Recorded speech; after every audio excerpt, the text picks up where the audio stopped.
ডাকাতি। সোমবার গভীর রাতে বুলবুলচন্ডির অরুণা মার্কেটে এক সোনার দোকানে ডাকাতির ঘটনা ঘটে।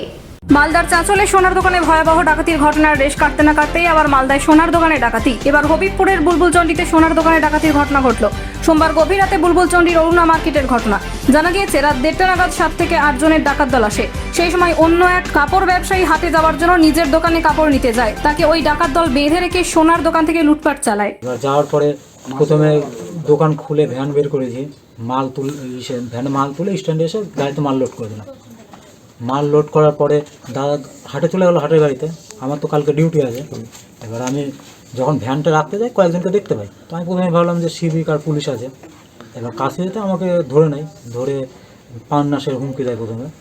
তারপরে আমার হাত বাঁধে দিয়ে অন্ধকার গলির মধ্যে যে রেখে দেয়, মুখও বেঁধে দেয়। তারপরে এই 1-1.5 ঘন্টা ওরকমই পড়ে থাকি। তারপরে প্রচুর চিৎকার শুনতে পাই, তখন আমার ভাগনা যে আমাকে উদ্ধার করে, এই কোলে করে নিয়ে মানে স্ট্যান্ড অব্দি আসে। তারপরে আমার বাজারটা খুলে 1-1.5 ঘন্টা পড়া। কি শুনলো?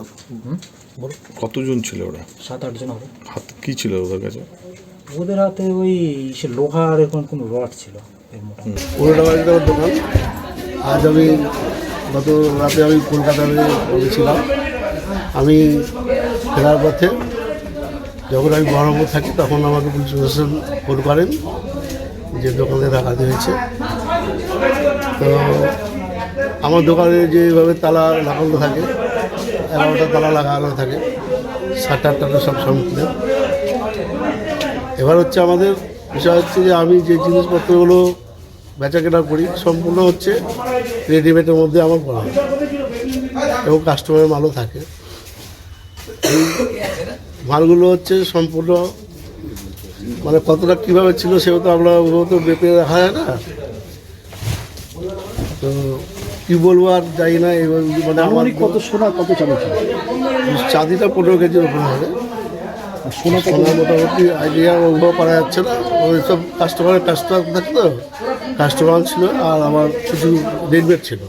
সব মিলিয়ে কত টাকার মাল হতো? আনুমানিক এখন তো মোটামুটি 70,000 টাকা কেজি চাঁদি, ঠিক আছে। আর হচ্ছে সোনা তো 71,000 টাকা ভরি। কত ভরি হবে?